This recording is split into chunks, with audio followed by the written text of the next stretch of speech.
This is a story about AI and people working together in a new digitized environment to achieve previously unattainable levels of productivity and efficiency. And I've got two great guests that I want you to meet. The first is Cam Vedbrat. Cam is the Partner Director of Product Management for Microsoft Azure. He's coming up on 25 years with Microsoft, where he's worked on graphics and AI across a whole bunch of product offerings, Windows, et cetera. And with him, we have Josh Drean. Josh is a Web3 advisor at the Harvard Innovation Labs, co-founder of the Work3 Institute, and co-author of Employment is Dead, to be published by Harvard Business Press next year. Josh has worked with hundreds of organizations to develop Web 3.0 strategies and to transform and to transition smoothly to the metaverse. So please, Josh and Cam, join us here.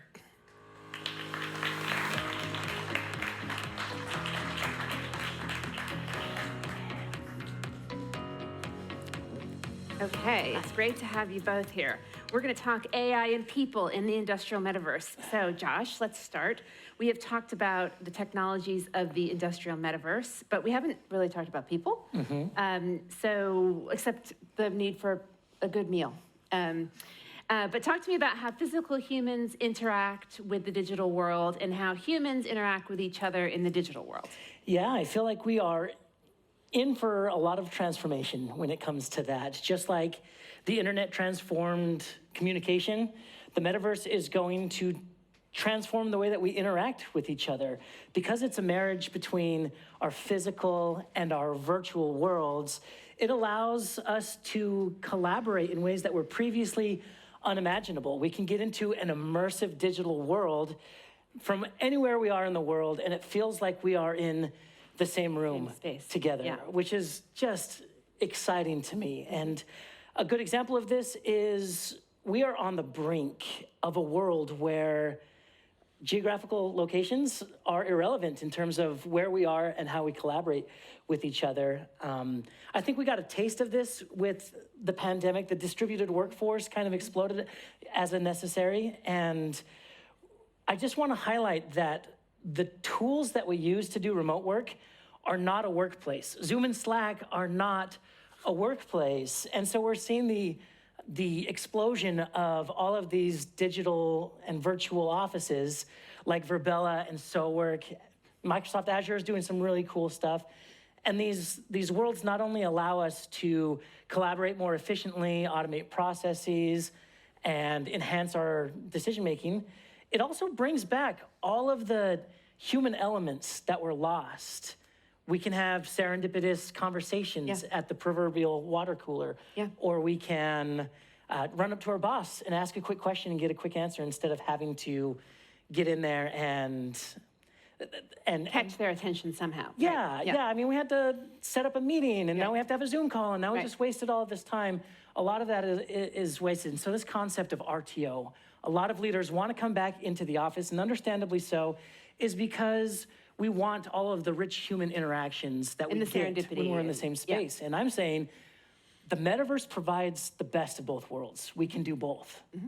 Fantastic. Josh, what are some of the benefits that you see in this new way of interacting for both the employer and the employee, the worker?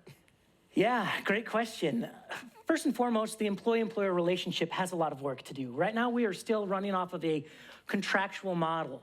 I, as the employer, pay you X amount of dollars, and you, as the employee, provide me Y amount of work. Of labor, And while that model worked in the industrial industry, it is extractive, and it doesn't allow people to really express themselves or really push into some really exciting ways to collaborate with companies. And so I believe that employee experience design is really important. Work is not a contract. It is a relationship, and we need to focus on creating great experiences for employees. However, beyond that horizon is the potential for Web3. Web3 technology has the power for us to disrupt current structures of work and create a new form or format of work where we can collaborate. An individual collaborates directly with a decentralized entity. And this is part of what we're writing about in our book, my co-author and I. You take an employer, and traditionally, they set the terms and conditions of employment. And this top-down model for employment doesn't work for a lot of employees right now, and that's where you see these massive numbers of disengagement. It's a generational thing, too. And are we ready for Gen Z to hit the workforce? Who are digital natives, who are excited about AI, who are naturally gravitating to it? It causes us to think about the structure and have to find a new model. Now, Web3 technology is not a prerequisite for the metaverse. A lot of people kind of think it's the same thing. It's not. 3D interoperable worlds can exist independent of decentralization and vice versa. But when we saddle these two technologies together, we can create a new format of work that puts power back into the hands of the participant. They get greater ownership over the work that they're doing. They have more agency in the decision-making process, and they get that flexibility that they're demanding right now, where they can work how, when, and from wherever they are in the world. Yeah, so this becomes a scenario that employers are going to have to be aware of what's happening at what other companies are doing in order to compete for talent. Cam, you've been very patient. Your time has come. So can you tell us how you see the industrial metaverse and what's possible when you digitize operations? Yeah, for sure. So, when I think of the industrial metaverse, I really sort of think of AI and people working together really to drive digital transformation for physical operations. And I think what that means is a number of things. And I think at the grand scale, it's the ability to have a model of your physical operation that you can use to make better decisions, to deliver better resilience, better agility for your organization, whether that's, to gain efficiency, to improve throughput, to get regulatory compliance to be in a better place. I think change is a constant that every organization has really had to feel very deeply over the last 4 years, 4 or 5 years. And I think the ability to cope with that change is ultimately, the value that the folks can get. Yeah, we can talk about a couple of examples, places where you see transformation, a potential for transformation. Yeah, for sure. So I think, there are a couple great examples. We have a customer that we work with in the food industry. They're one of the largest global bakeries around the world. And, they've used Azure and they've used our services to essentially instrument the ovens, the packing lines, the entire production facility that they have, so that they can start flowing data and to understand kind of what is the throughput like, what's the yield like, what are the temperatures like, and then get a view of that on a global scale across their entire organization so that they can really make sure that they're able to ensure consistency and quality from product no matter where it's produced, but also so that they can be thoughtful about as they're introducing a new product, as they're looking at supply chain challenges that might be coming down the pipeline, or even if they're looking at things like labor costs changing from one region to another. How do they make sure that they're able to really sustain consistency in their business expectations and continue to drive the gains that they're accountable for? Yeah, great. That's a great example. Josh, with so much going on, how do people, employers, employees, how does everybody prepare for this new world? How do companies make sure that they're going to stay adaptable and embrace these new technologies in order that they can be good suppliers to their customers, good employers? What do people here, quite likely employers, certainly managers of, large teams in many cases, what do we need to be thinking about and be preparing for? Yeah,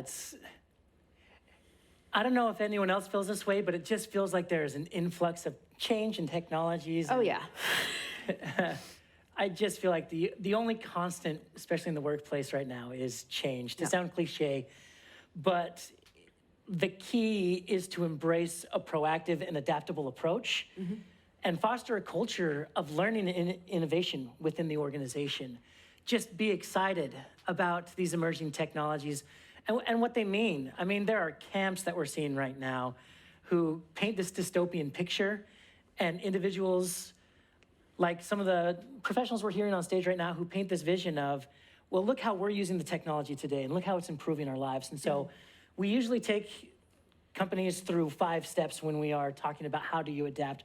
The first is just adopt a learning mindset, which drives innovation and helps you remain competitive. Network and collaborate with industry experts, these individuals who are pushing the boundaries on what's possible right now. And Cohen is pushing the boundaries on what's possible, and that's amazing to see.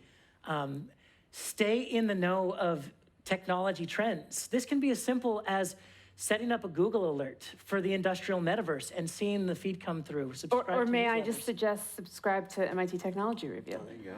I mean, Sorry, did I say that out loud? shameless plug, which is necessary because there is some great information coming out of there. And you know what? If you guys get stronger into the TikTok game, you know, then we'll start seeing the Gen Z. Yeah, we can fall. have a sidebar on TikTok another time. Yeah. And finally, just innovate, elaborate, and evaluate your results. It's important to continue to remember that things are changing, so we need to reassess the relevance of metaverse technologies in our business strategies. Be prepared for changing market dynamics, which seem to be changing on a monthly and weekly basis. And overall, just keep a structure of agility where you can adopt and adapt to these changing technologies, embrace them, and be ready to use them at a moment's notice. Cam, can you talk to us about collaboration? You know, there was a lot of conversation here about sort of firm collaboration on a platform. You know, Marshall was talking about that. But what about team collaboration, human being collaboration in the industrial metaverse? Indeed. I think, you know, one of the things that we see a lot of with our customers is bringing OT stakeholders and IT stakeholders together to work through solving problems for a larger organization. And you know, this is a really interesting challenge for a lot of organizations where, you know, each group tends to have their own KPIs, their own metrics, their own things they're responsible for. IT is responsible for, you know, keeping the network healthy, keeping things secure. Yeah. OT is responsible for that throughput, that production line. And they can often feel like a little bit adversarial. And I think that, you know, one of the big opportunities we have through things like simulation, through things like being able to flow data and share data in a more effective and collaborative way, is you can create environments where these goals are really more tightly aligned. Because at the end of the day, you know, both are typically accountable for, you know, driving that efficiency at the organizational level. They just have their roles, and I think that, you know, the role of the industrial metaverse in helping bring those constituencies together is just really high. Really powerful. Yeah. So you talked to Josh already a bit about culture, and of course we had the pandemic and all the changes that, you know, came about when people were working from home. Are we going to have some of that kind of, what's it going to be like when we see more movement towards the metaverse? Is it going to feel a bit like fits and starts, like we experienced it with the pandemic? I mean, that was obviously, you know, that was an external shock that we all experienced. So how do you envision it working?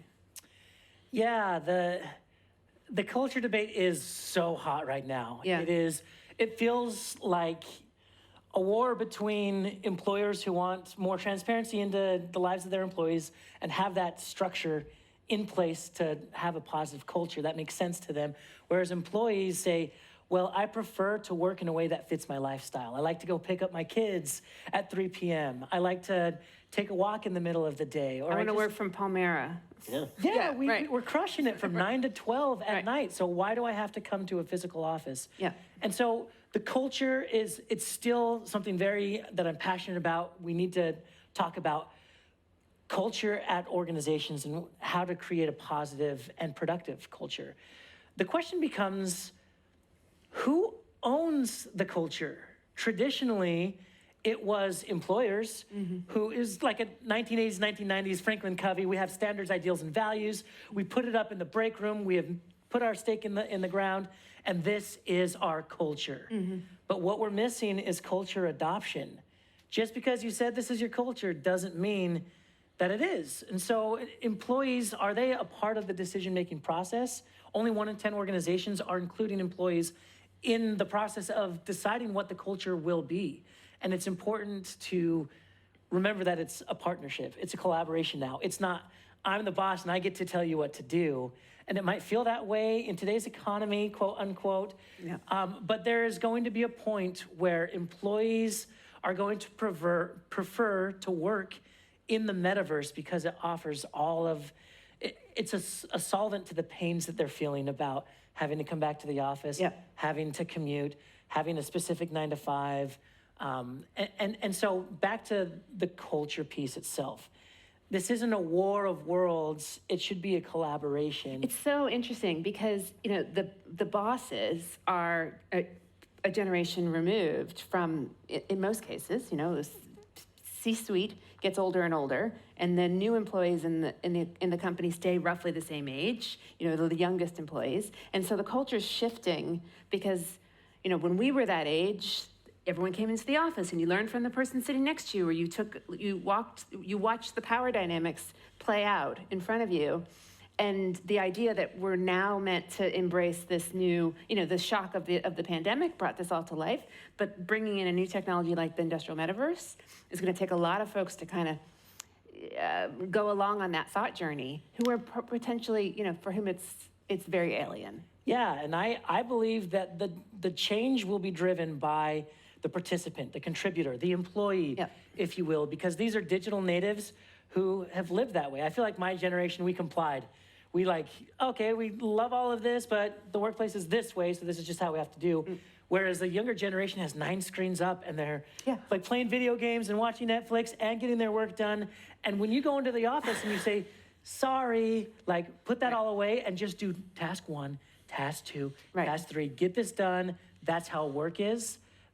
They see the lack of productivity, the lack of efficiency, the lack of collaboration, and they're not going to stand for it. And that's why I believe in the metaverse and the technologies that it will provide to make work more digital and more human. It's really, really interesting. So let's get a final thought from you, Cam. Big picture for us. What are the takeaways? How do you see this? You know, where are we gonna be in 3 to 5 years from now? Back in MIT Media Lab, having a conversation.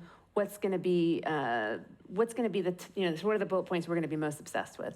So yeah, it's, you know, when I project out, I think a lot about, there's a company that I was talking with that's a manufacturing company in Southeast Asia, and one of the challenges they're running into is that the cities where their factories are, or the places where their factories are, is not where people live anymore.